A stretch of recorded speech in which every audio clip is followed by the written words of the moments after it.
거대로를 믿으며 이 맘에 의심 없이 살아갈 때에 우리 소원 주 안에서 이루리.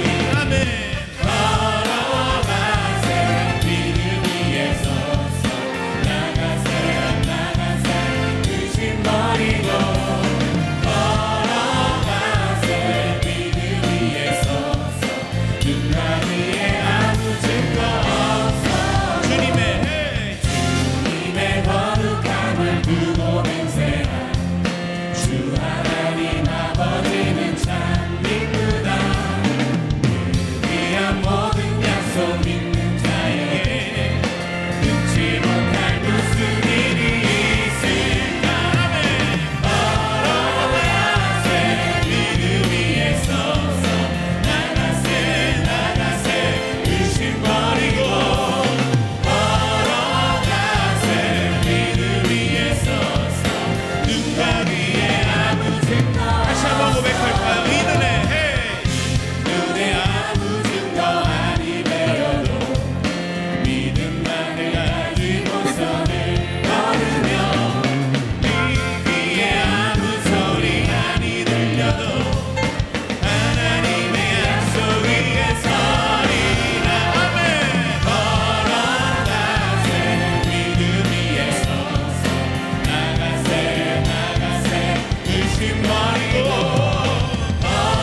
걸어가세 믿음 위에 서서 누가 위에 아무 증거 없어. 이 눈이 보기에는 눈이 보기에는 어떠하든지 힘이 얻은 힘이 얻은 증거대로를 믿으며 이 맘에 나의 의심 없이 살아갈 때에 우리 소원 주 안에서 함께 믿음으로 걸어가세 걸어가세 믿음 위에 서서 나가세 나가세 의심 버리고 걸어가세 믿음 위에 서서 누가 위에 아무 증거 없어. 함께 주님의 거룩함을 두고 맹세한 주 하나님 하나님 아버지는 참 이쁘다.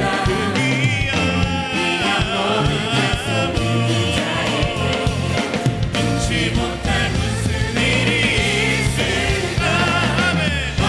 걸어가세 믿음 위에 서서 나가세 나가세 의심 버리고 걸어가세 믿음 위에 서서 누가 위에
믿음으로 주 예수 내 맘에 오셨습니다.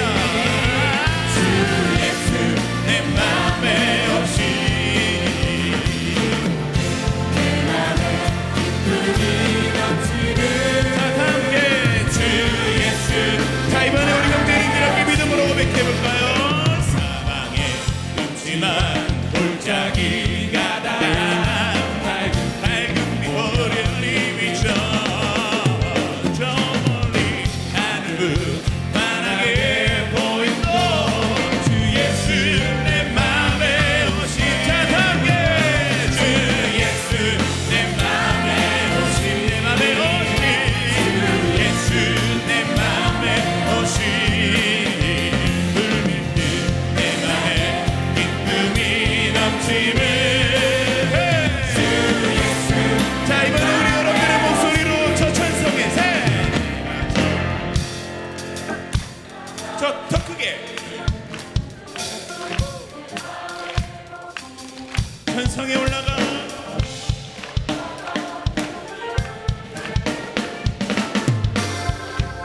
자 믿음으로 가는 거예요.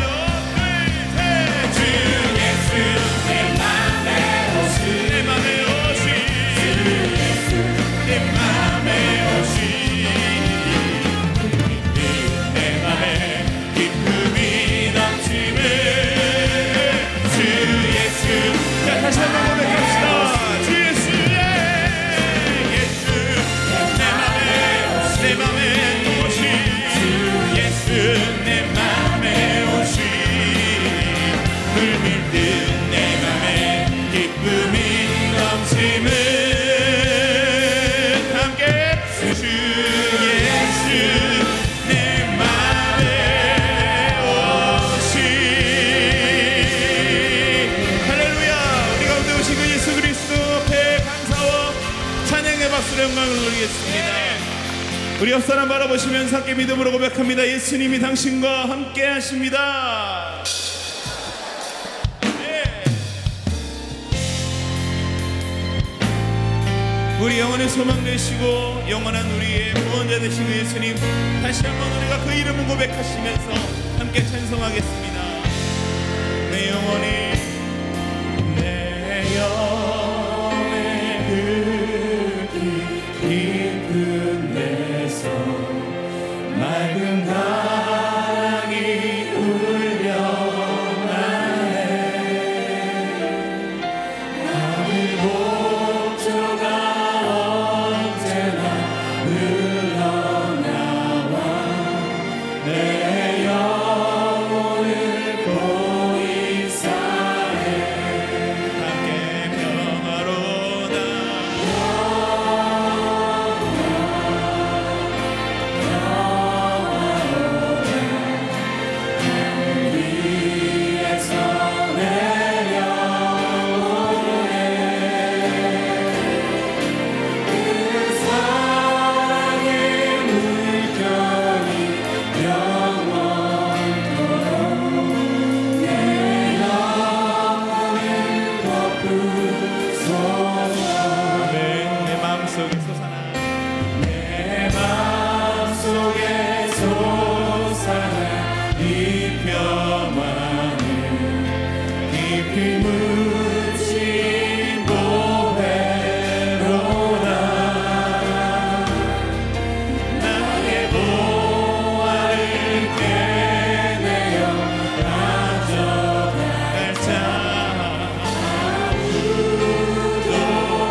주의 복을 받으리라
주를 찬양하며 하나님의 사랑 그 아들 주셨네. 그의 피로 우리 구원받았네. 십자가에서 쏟으신 그 사랑 강같이 온 땅에 흘러 강같이 온 땅에 흘러 각 나라와 족속 백성 방언에서 구원받고 주 경배드리네.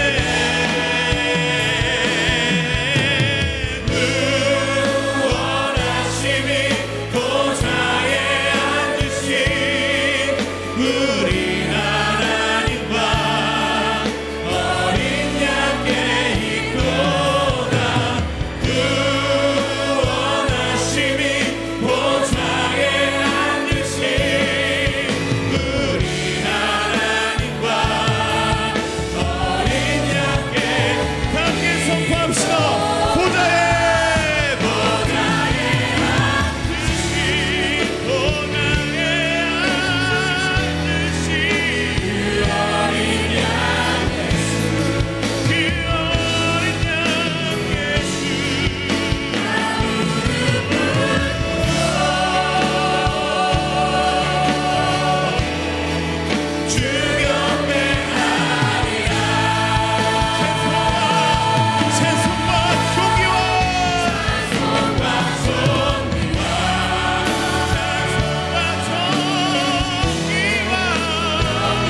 오늘의 말씀은 열왕기상 12장 14절 말씀입니다.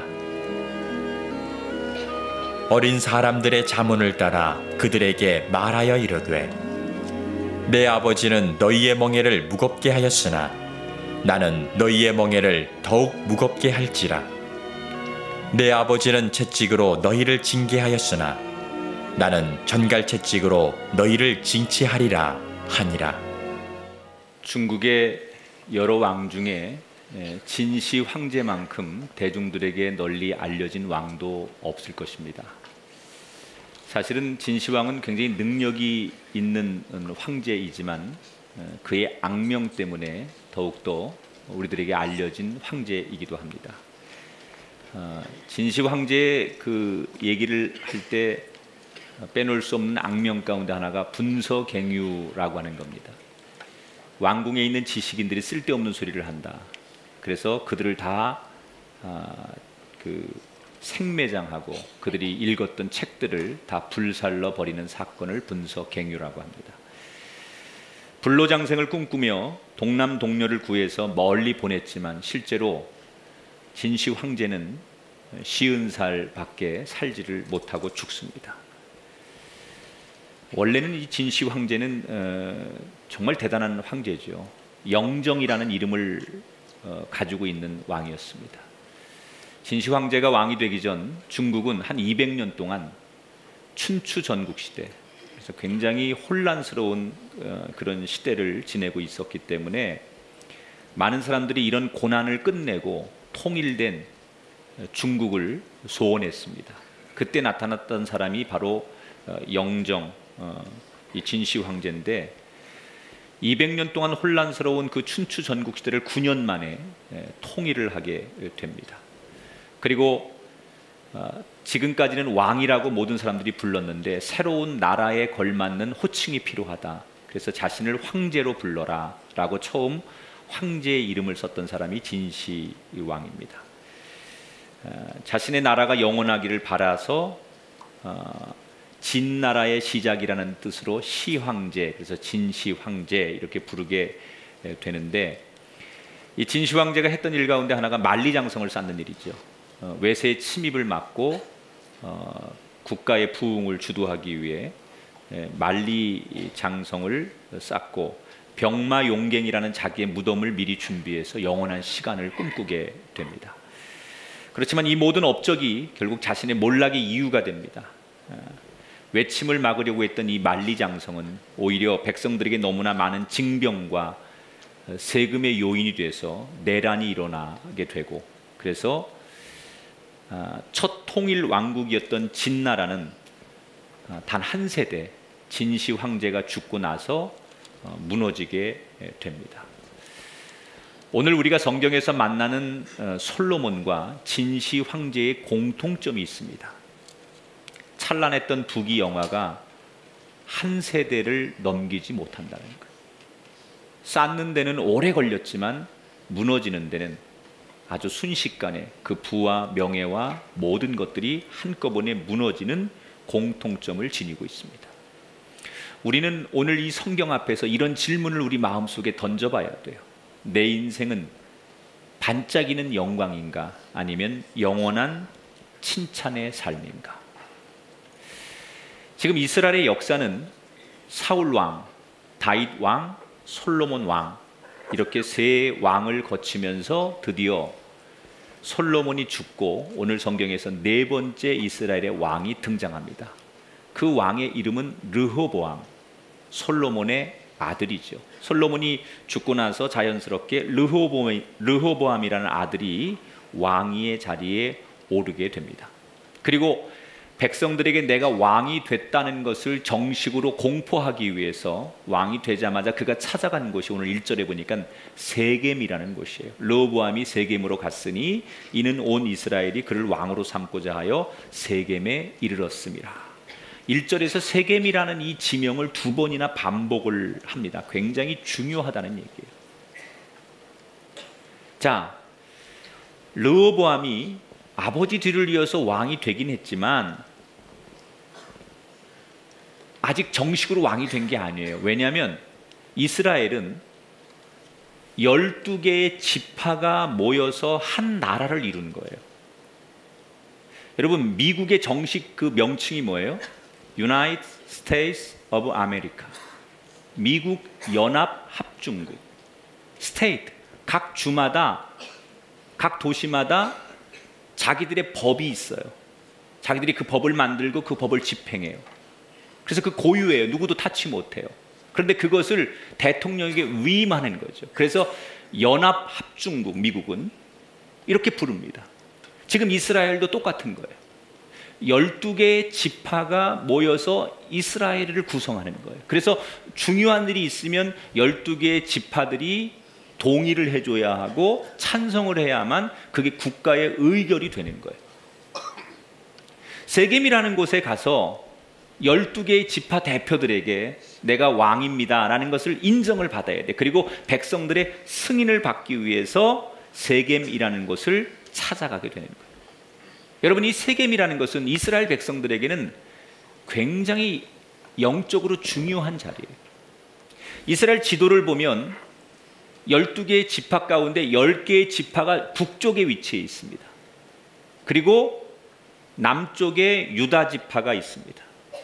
그 가운데 세겜이라는 도시가 있어요. 그러니까 이스라엘 전체에서 가장 가운데 세겜이라는 곳에 모여서 여기서 왕이 됐음을 백성들에게 공식적으로 인정을 받는 자리인데, 이 세겜은 이스라엘 백성들에게는 참 영적인 자리예요.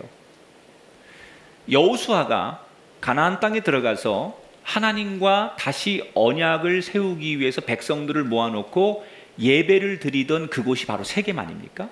그리고 여호수아가 죽어서 자기의 무덤이 묻힌 곳이 바로 세겜이에요. 이스라엘 사람들이 그동안 영적으로 중요한 일이 있을 때마다 하나님 앞에 모여서 회개하고 기도하고 하나님의 언약을, 약속을 붙들었던 아주 상징적인 자리가 그동안 세겜이었어요. 그러니까 새로운 왕으로 출발하는 르호보암에게는 이 세겜이라는 곳에서 스타트하는 것이 굉장히 본인에게나 이스라엘 역사에 중요한 의미를 지니고 있다는 거예요. 자, 12지파의 대표들이 다 모였어요. 나를 왕으로 승인해 줘야 돼요.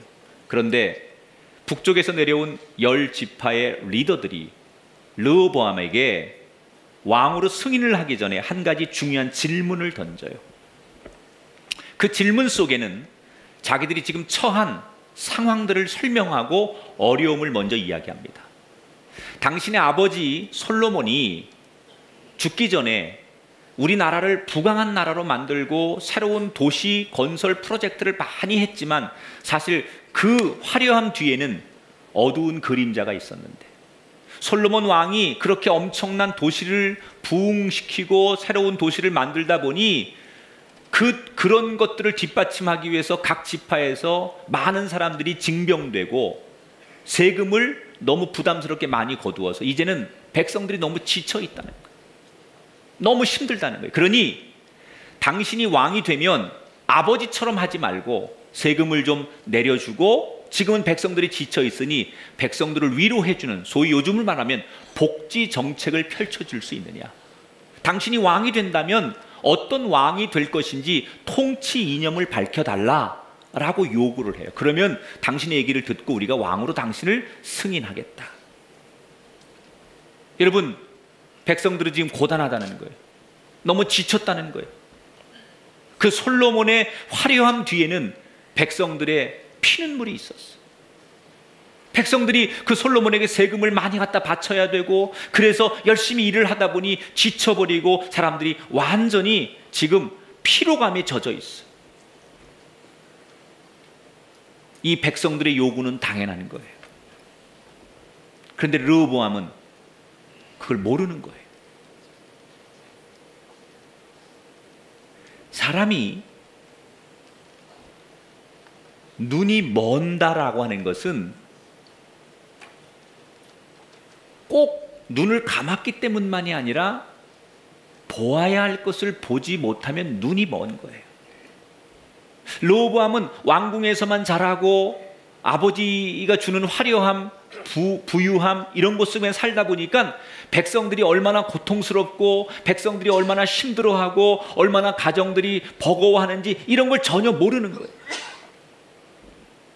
왜? 내가 눈을 뜨고 보면 내 주변엔 다 잘 먹고 잘 사는 사람만 있고 웃는 사람만 있는데 지금 10지파의 사람들이 백성들이 너무 힘들어하고 너무 울분과 고통과 슬픔에 젖어 있다는 얘기를 듣고서도 그런 백성들이 이 나라에 있느냐라고 그 백성들의 아픔을 못 보는 거예요. 여러분, 우리가 이걸 조심해야 돼요. 우리는 지금 내가 아무 문제가 없기 때문에, 지금 내가 건강하기 때문에, 지금 내가 행복하기 때문에 내 영혼의 병들어 있음을 보지 못할 때가 있어요. 지금 내가 아무 문제 없이 행복하기 때문에 내 속에 영혼이 죄로 인해 물들어 가고 있는 것을 못 볼 때가 있어요. 그래서 사람들이 부유해지면 진리를 못 봐요. 넉넉해지면 정의에 대해서 눈이 멀어져요. 그리고 자기가 보는 대로만 다 괜찮은 줄 알아요. 여러분, 그리스도인이 제일 조심할 게 뭐예요? 내가 의롭다고 생각하면 안 돼요. 사실은 우리는 내가 죄인임을 볼 수 있어야 돼요. 내가 얼마나 큰 죄인인지 내 영혼의 눈을 뜨고 나의 죄의 참상을 볼 수 있을 때 그게 그리스도인이에요. 사랑하는 여러분, 여러분의 영혼의 눈이 띄어지시게 되길 바랍니다. 그래서 여러분 진리를 보시고 현실을 직시하시고 하나님이 보는 곳을 같이 볼 수 있는 그런 분들이 되시기를 주의 이름으로 축원합니다. 어찌 보면 백성들이 르호보암 왕에게 바라는 것은 당연한 건데 르호보암은 그 백성들의 요구를 듣고 그 자리에서 대답을 못합니다. 3일간 대답할 시간을 주십시오. 그리고 돌아가서는 자신들의 참모들에게 이런 요구를 받았는데 내가 뭐라고 대답해야 되느냐라고 안건을 내놔요. 근데 첫 번째 만난 참모들이 어떤 사람들이냐? 아버지 솔로몬 왕 때 솔로몬을 잘 도와주었던 원로 그룹들이에요. 이 사람들은 다윗 왕의 영향을 받아서 솔로몬을 지켜준 원로 그룹들, 시니어 그룹인데 이 그룹들이 르호보암 젊은 왕이 안건을 내놓자 뭐라고 대답을 하느냐? 왕이시여 간단합니다. 이렇게 푸셔야 됩니다. 그리고 7절에 조언을 해줘요. 같이 읽어볼게요. 대답하여 이르되 왕이 만일 오늘 이 백성을 섬기는 자가 되어 그들을 섬기고 좋은 말로 대답하여 이르시면 그들이 영원히 왕의 종이 되리이다 하니. 아주 단순하게 문제를 풀어주지요. 왕께서 저들의 이야기를 귀담아 들어주십시오. 그리고 진정으로 저들을 위로하고 섬겨주는 마음을 갖고 다가가시면 백성들이 영원히 왕의 편이 되어줄 것입니다. 얼마나 지혜로운 얘기고 얼마나 이 문제를 가장 핵심적으로 잘 정의해 준 말입니까? 그런데 문제는 이 젊은 르호보암 왕이 이 이야기가 자기가 듣고 싶은 이야기가 아니에요. 여러분 조심해야 될 것, 대화를 하면서 내가 이미 듣고 싶은 이야기를 듣고 싶는 대화는 대화가 아니에요. 아무리 좋은 얘기, 옳은 얘기도 내가 듣고 싶은 이야기만 들으면 그 이야기는 더 이상 나에게 들리지 않아요. 즉 객관적으로 보면 백성들이 힘들어하고 그 힘들어하는 백성들의 마음을 위로해주고 왕이 다가가서 그들을 안아주고 그들의 요구를 들어주는 것이 당연한 겁니다라고 말한 이 원로 그룹들의 이야기를 그냥 받으면 되는데 르호보암은 자기가 듣고 싶은 얘기가 아니거든요. 이게 자기가 듣고 싶은 얘기는 뭘까요? 당신이 아버지보다 더 훌륭합니다. 당신이 솔로몬 아버지보다 더 강한 왕입니다. 이런 얘기를 듣고 싶은 거예요. 그래서 그 원로 그룹들의 자문을 뒤로 하고 다시 젊은 그룹들, 자기 친구 그룹들을 불러 모읍니다. 그리고 이렇게 말하죠. 야, 저 꼰대들이 이걸 이렇게 하란다? 야, 저 늙은이들이 뭘 판단을 못하는 것 같아. 이걸 이렇게 해도 될 문제냐? 어차피 새로운 시대가 됐고 내가 새로운 왕이 됐으니까 우리가 이 나라를 앞으로 이끌어가야 되니까 우리 생각대로 해보자. 너희들은 어떻게 하면 좋겠니? 라고 물어봅니다. 그랬더니 이 젊은 그룹들이 르호보암 왕에게 그가 듣고 싶은 이야기를 해주는 거예요. 성경은 이 젊은 그룹을 가리켜서 소년, 어린아이 이렇게 표현해요. 여러분, 르호보암이 왕이 될 때 41살이에요. 어린아이가 아니죠. 그런데 이 그룹들을, 자기 친구들 그룹을 소년이라고 성경이 굳이 표현하는 것은 그들의 말과 행동이 이렇게 유치하고 어리석은 어린아이들 같더라라고 해서 그렇게 표현한 거예요. 뭐라고 조언을 하느냐? 10절을 읽어볼게요. 같이 읽어봐요. 시작. 왕은 대답하기를 내 새끼손가락이 내 아버지의 허리보다 굵으니 내 아버지께서 너희에게 무거운 멍에를 매게 하였으나 이제 나는 너희의 멍에를 더욱 무겁게 할지라. 내 아버지는 채찍으로 너희를 징계하였으나 나는 전갈 채찍으로 너희를 징계하리라. 뭐라고요? 자기 아버지하고 비교를 하면서 내 새끼손가락이 아버지의 허리보다 굵다. 우리 아버지가 대단한 사람이었을지 몰라도 나는 우리 아버지보다 훨씬 뛰어난 사람이다. 아버지가 내렸던 그 채찍이 아팠느냐? 내가 너희들에게 벌을 내리고 내리는 채찍은 전갈처럼, 아버지가 내리는 채찍하고는 차원이 다른 무시무시한 전갈처럼 너희를 고통과 죽음에도 몰아넣을 수 있는 힘이 나에게 있다. 백성들을 협박하고 무섭게 대하는 거예요. 겁을 주는 거예요. 여러분, 오늘 우리가 하나 배워야 될 게 있어요. 사람이 능력이 있든지 지혜가 있든지 둘 중에 하나예요. 물론 능력도 있고 지혜가 있으면 좋은데 만약에 능력이 없으면 이 사람이 말하는 지혜로움이라도 좀 있어야 돼요. 근데 꼭 보면 능력도 안 되는 게 지혜도 없어. 이 지금 르호보암이 하는 얘기가 얼마나 얄밉습니까? 예쁘게 봐줄 게 없어요. 지금 백성들의 자존심, 백성들의 마음은 전혀 고려하지 않고 뭐예요? 너희들은 하찮은 내 쫄자들이다. 너희들 마음만 먹으면 내가 얼마나 너희들에게 전갈의 채찍을 내릴 수 있고 내 아버지보다 내가 더 무시무시한 존재라는 거 너희들이 모르느냐? 까불지 말고 내가 하라는 대로 해. 이게 르호보암의 대답이었어요. 유유상종입니다. 어리석은 사람은 어리석은 사람끼리 모이게 돼 있어요. 여러분, 교회 와서 잘 앉으세요. 잘 앉으세요.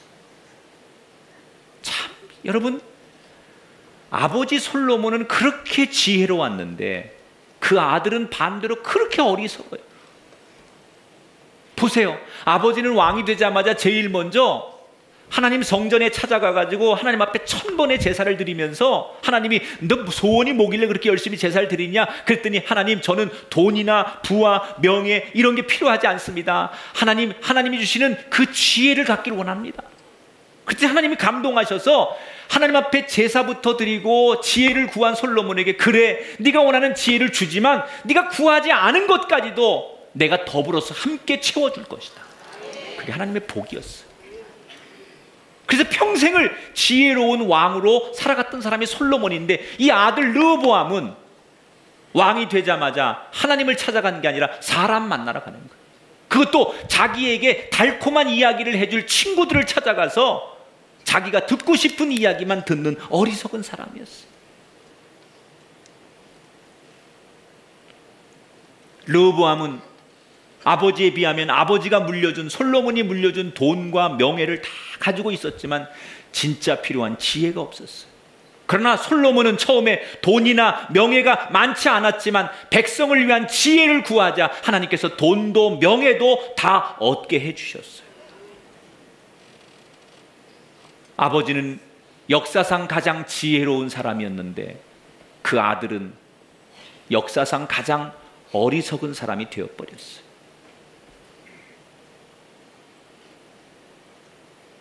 사울 때부터 다윗, 솔로몬, 그리고 네 번째 이스라엘의 왕이 된 르호보암 왕 때 120년 만에 이스라엘은 다시 분단이 됩니다.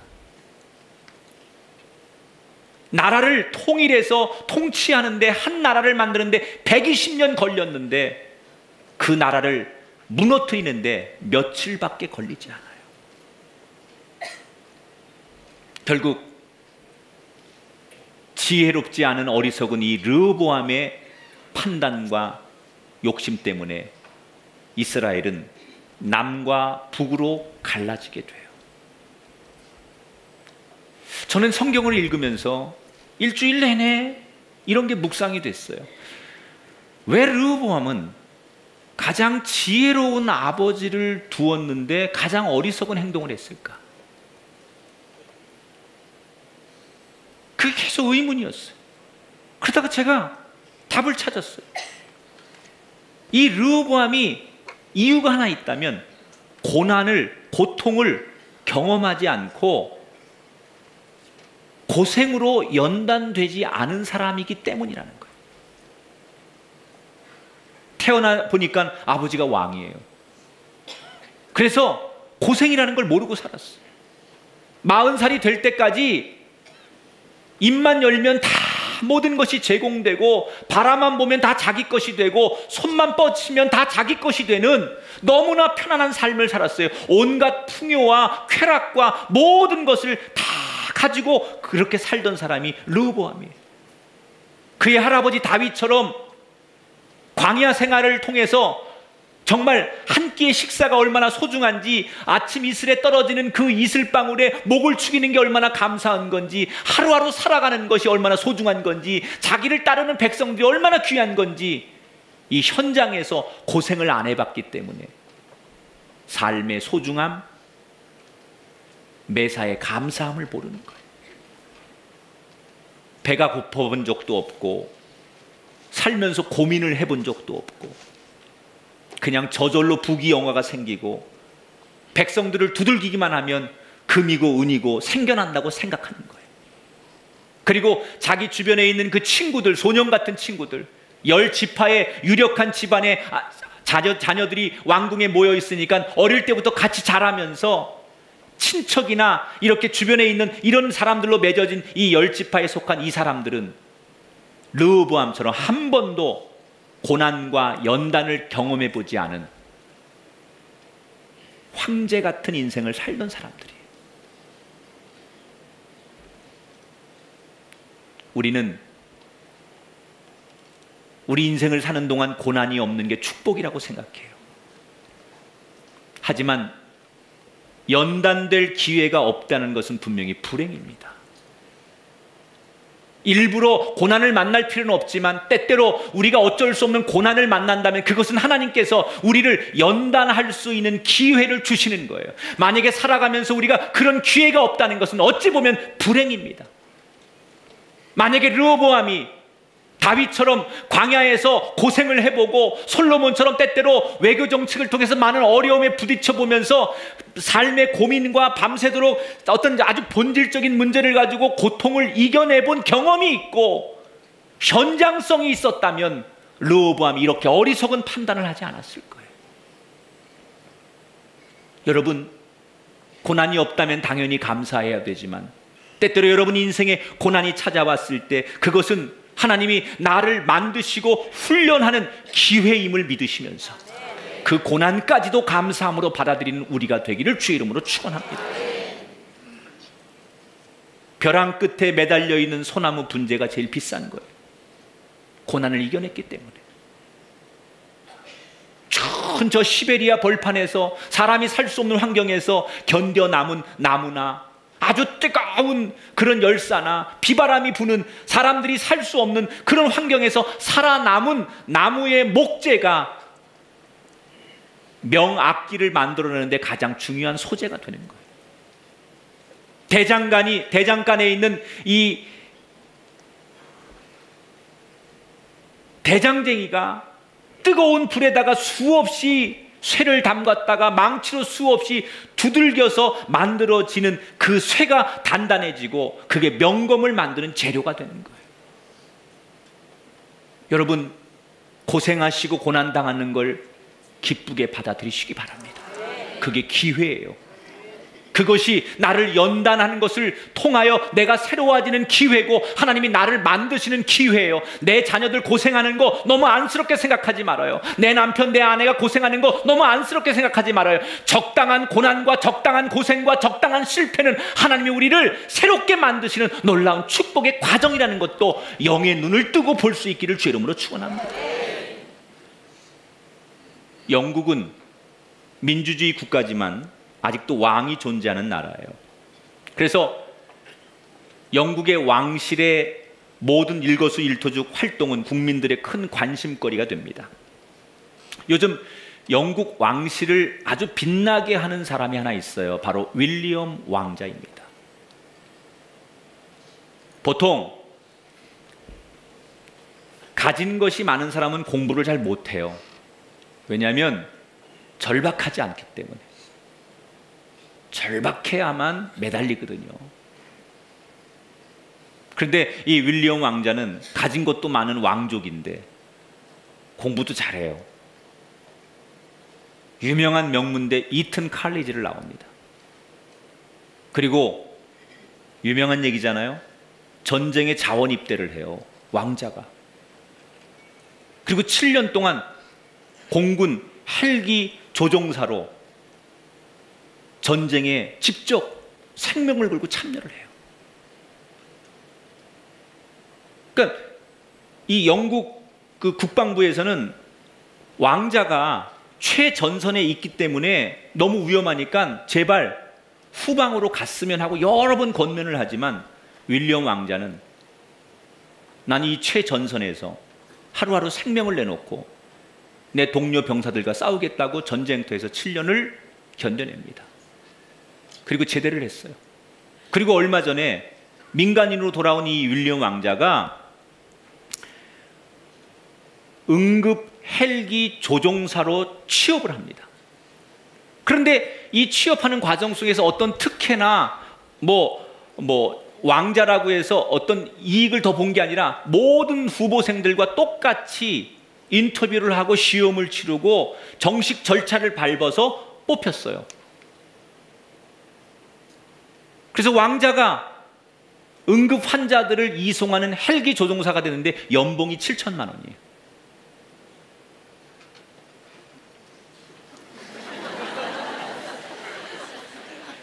윌리엄 왕자를 내가 만난 적은 없지만 지금 윌리엄 왕자는 영국 사람들의 자랑거리예요.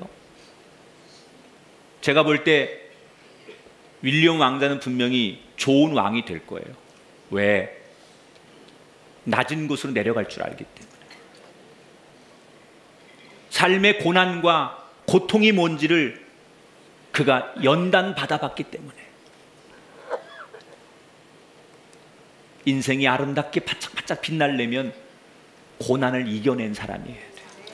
고통을 이겨낸 사람이 아름다운 인생을 만들어내는 거예요. 강한 사람은 문제없이 산 사람이 강한 사람이 아니라 수없는 세찬 비바람의 고통과 고난을 이겨낸 사람이 강한 사람인 거예요. 여러분 강한 사람 되십시오.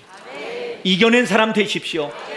여러분의 인생의 고난과 연단을 지금 받고 있다면 그것을 이겨내셔서 여러분 삶이 아주 정말 강하고 아름다운 사람 되기를 주님의 이름으로 축원합니다. 르호보암은 축복을 걷어찬 어리석은 사람이 됐어요. 하지 말아야 될 얘기를 하고 현실을 너무 직시하지 못하는 르호보암의 욕심 때문에 이스라엘은 10지파가 갈라서게 돼요. 더 이상 왕으로 인정할 수 없다는 거예요. 처음에 세겜에 모였을 때 거기에 모인 10지파도 르호보암을 솔로몬 다음으로 왕으로 인정하려고 모인 거예요. 그런데 자기들이 질문한 내용에 대답하는 거 보니 너무나 잔인하고 어리석은 말을 하는 그를 더 이상 왕으로 인정할 수가 없어서 10지파의 사람들이 그에게 등을 돌렸어요. 그리고 자기의 장막으로 돌아갑니다. 그래서 새로운 왕을 북쪽에 있는 사람들이 뽑지요. 그래서 북이스라엘, 그리고 남은 지파가 이 르호보암을 지지하는 지파가 유다 지파예요. 그래서 남유다 이렇게 부르는 거예요. 북쪽의 10개의 지파는 여로보암이라고, 솔로몬 왕 때 아주 충성스러운 신하가 있었는데 이 신하가 뭐 잘못을 해서 솔로몬이 죽이려고 하니까 애굽으로 도망을 가요. 애굽 왕의 비호를 받고 보호를 받다가 세력을 키워가지고 다시 돌아와가지고 10개 지파의 왕이 돼요, 여로보암이.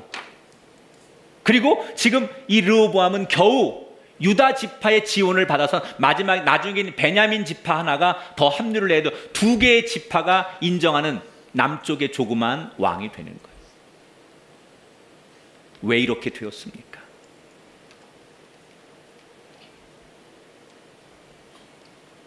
지혜롭지 않았기 때문에.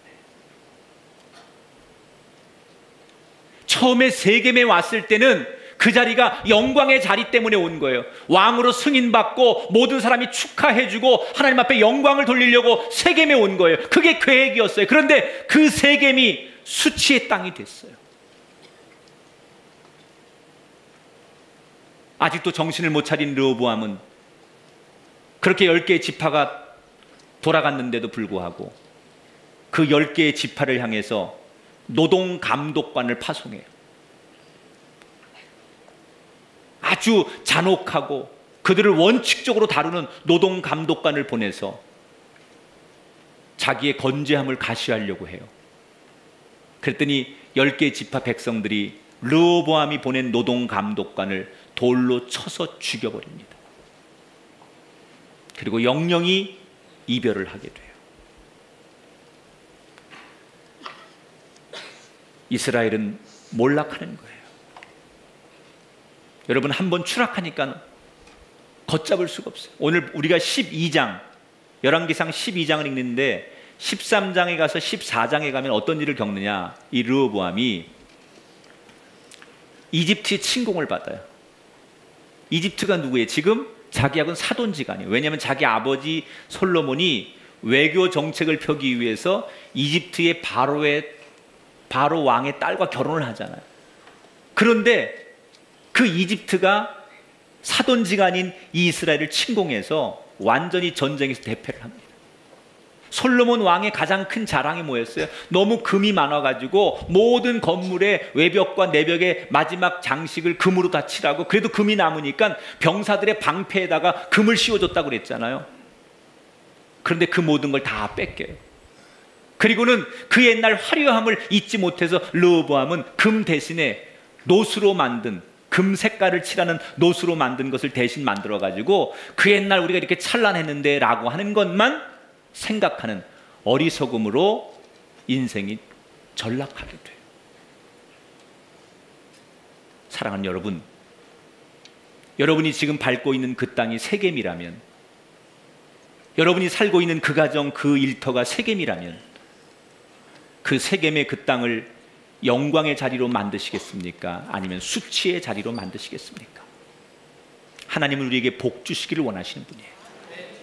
이 르호보암이 세겜에서 가만히만 있어도 왕이 되는 거예요. 그냥 하나님이 이끄시는 대로 순리대로 순종하는 마음으로 가만히만 있어도 그 세겜은 르호보암에게 축복의 땅이 되고 약속의 땅이 되고 영광의 땅이 되는 건데, 하나님의 뜻을 거스리고 자기의 주장, 자기의 생각을 펼치다 보니 수모의 땅이 되고 비극의 땅이 되었어요. 여러분이 있는 그 일터, 여러분의 그 가정, 여러분이 앉아있는 그 자리가 하나님의 뜻대로 순종하기만 하면 그 땅이 영광의 자리가 될 줄 믿습니다. 그 땅이 축복의 자리가 될 줄 믿습니다. 여러분의 고집, 여러분의 아집, 여러분의 생각이 중요한 것이 아니라 하나님의 이끄신 대로 따라가셔서 여러분의 삶이 세겜의 영광을 만들어가는 아름다운 인생이 되시기를 성부와 성자와 성령의 이름으로 축원합니다.